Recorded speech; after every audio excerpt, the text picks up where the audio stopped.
Hey warriors, I'm Amy, I'm the tutor warrior. Hands up if you're about to start university. No, not me. Hands up if you are at university but not sure you're making the most of it.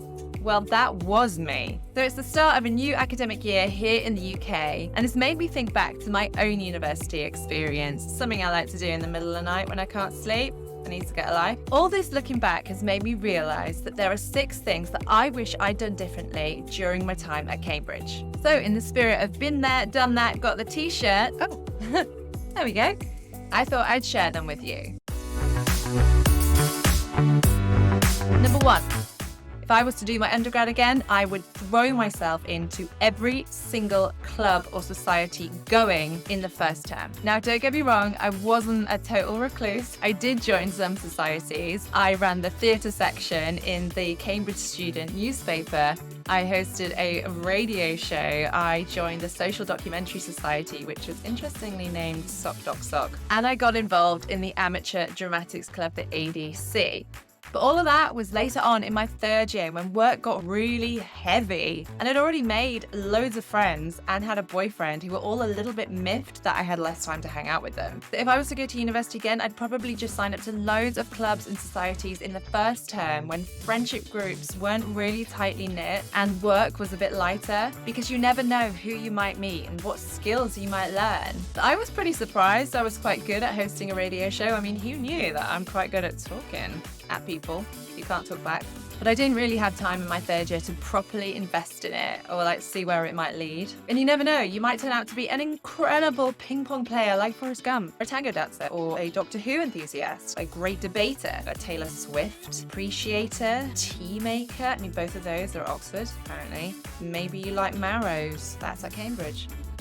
If you can't find a society that you love, make one. There's always funding, always facilities to do that, and you'll probably find loads of like-minded people and make friends for life, network, new skills, all of that. Do it in your first term while you have the opportunity. Secondly, I would have gotten as involved as possible in my course. The Cambridge is a bit different. It's a collegiate system, which means that you spend most of your time living, working, playing, eating with the people in your college who become like your family, as opposed to your course. There were some amazing people on my course, but in hindsight, I didn't get to know them as well as I should have done. I didn't invest in those relationships as much as I should have done, which meant I spent a lot of time studying alone. I didn't make as many friends on my course, and you know what? Making friends really helps when it comes to group assignments, to creating study groups where you can learn from one another, share your skills and tips, advice, or just have a pool of people who can help you when you need it. It makes learning that little bit more fun. There are loads of studies suggesting that if you work in a small study group, you'll improve your critical thinking skills, retain information more, you'll use different learning skills and strategies, kinesthetic, visual, auditory. But getting involved in your course doesn't have to mean just making a study group. It can mean becoming a class representative or organising socials and get-togethers. All of this can put you more in the limelight, encourage you to show up to class prepared, gives you a sense of wanting to be held accountable, to be a role model, and a better sense of purpose why you're there in the first place. You can also whack it on your CV. Great. And getting involved is an incredible networking opportunity. I know countless people who've actually got work through or with people that they studied with at university, Cambridge or elsewhere. So that is something you're really going to want to utilise. I know I wish I had utilised it more. The 3rd thing that I would do differently is I would work smarter, not harder. Okay, so there are loads of people in this field who can give you expert advice on all the many ways that you can do this. But the one thing that I would definitely do is I would get to know my lecturers more. I would speak to them in class, make sure they knew who I was. It's so easy to get lost in a massive class or course. I mean, it's not uncommon for lecturers not to know your name or even your face, but they will remember the names of the people that have made an impression. Taking a bit of time to get to know the people that are teaching you and, let's face it, probably grading you is a really smart move. It means that you build a positive relationship and you're more likely to get advice, tips and support when you need it on the course, which obviously saves you loads of time and effort in the long run. If they know who you are, they're more likely to care about your work and want you to achieve your best. And you in turn are going to want to work harder for them because you've got that relationship. It helps you feel less like you've gone from being a big fish in a tiny pond to a teeny tiny tadpole in a massive lake. I definitely found I tried harder in the classes where I actually had a relationship with the lecturer. I knew their first name, they knew mine. And it's those teachers that I've reached out to in my professional life since graduating. I mean, how invaluable is that? Fourthly, pick something you love to study. Now, it kind of doesn't really apply to me because I did love my course and it suited my skill set, which meant I was good at it. If you love what you do, you're automatically gonna work harder and you're gonna get better results. You don't mind putting in the extra work into the course if you love what you're doing. But sometimes it takes people a whole year or maybe even their entire undergraduate degree to realize that course really isn't for them. If you begin to realize that you're not enjoying the course you're on, that you are consistently skipping lectures, doing the bare bones of work, finding it really difficult and just getting poor grades, then maybe it's time to rethink what you're doing. It's never too late to switch. But don't waste any more time on a course that you're not enjoying because life is way too short. Have a little look around, see what else is out there in your university, chat to some people on those courses, or talk to your course tutor if you think that actually you do quite like this course and you do want the career path that it might lead to, but you're just finding it a little bit difficult, because your course tutor can help discuss your options, can help get you the support that you need. And either way, you'll just end up feeling like you're kind of on the right path. Yeah. So whilst that one didn't really apply to me, if I did do a course that I didn't enjoy, oh my gosh, I would have regretted every single second of university. Actually, I would have been smarter with money.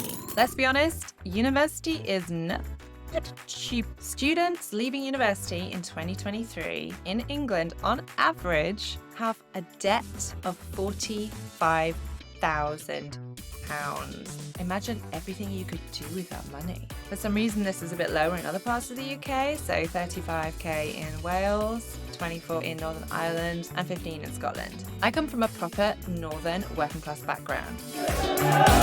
When I went to Cambridge, I got every grant going. But despite that, I still came out with shed loads of credit card debt on top of the student loans that I already had. I wanted to do it all. I wanted to have it all. You know, I wanted to go on the ski trips. I wanted the clothes, the stash, gigs, the clubs, the theatre shows, the holidays, the drinking, the dancing, the dinners. So much money. And I reasoned I didn't have time for a job on top of my already intensive work overload and hectic social schedule. I'd be a responsible adult later, and meanwhile the debt kept mounting. Cut to me graduating, moving to London, I was in it up to my neck.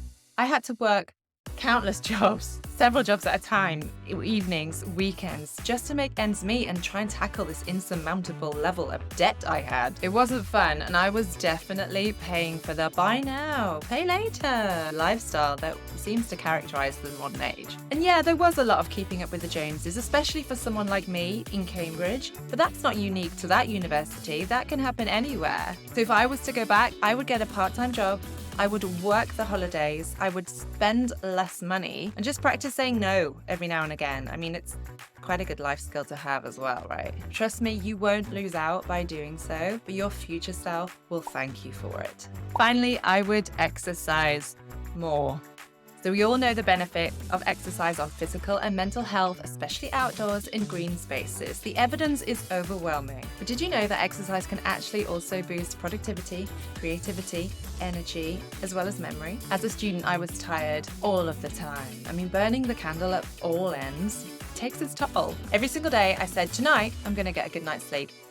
And every single night I went to bed circa 3 a.m. And the next day I'd sometimes haul my sorry ass out of bed to get to a 9 a.m. lecture. Eat, drink, rave, repeat. It's what uni's all about, isn't it? Well, yeah and no. You know, if I had my time again, I would use exercise as the caffeine shot and the painkiller that I really needed every single morning. Some researchers even postulate that exercise is as powerful as a psychoactive drug.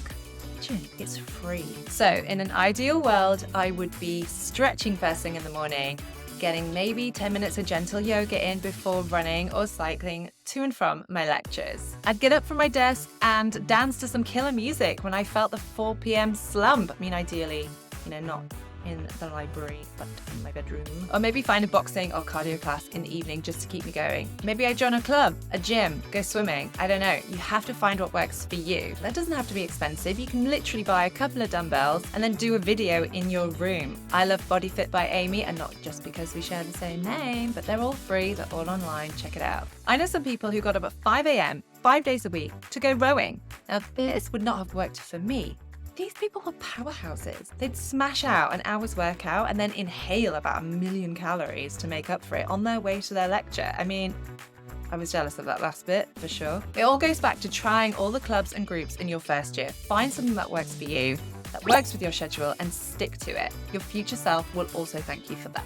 Those are my top 6 things that I probably would have done differently if I was to go to university today. There are loads of others that I know would have given me a bit more of a head start when I was starting university that I haven't really got time to go through today. University is daunting and overwhelming and insanely busy, but it's also an incredible place to make friends and network and try new skills, try new hobbies, find new things you love doing, create healthy habits, and have the most fun you probably ever will have in your life. However, if you're struggling with your academic work, or you've lost focus or motivation and you're not really sure how to redress the balance, then as someone who's been there and done that and is still wearing the t-shirt, yep, still wearing it, I'm here to help. I can help you get your grades back up to where they should be so you can focus on the fun stuff.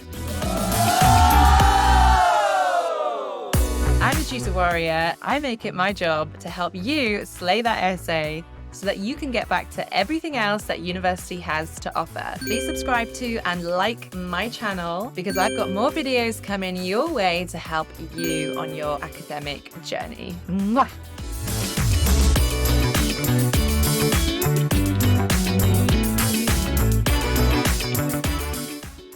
Lovely change.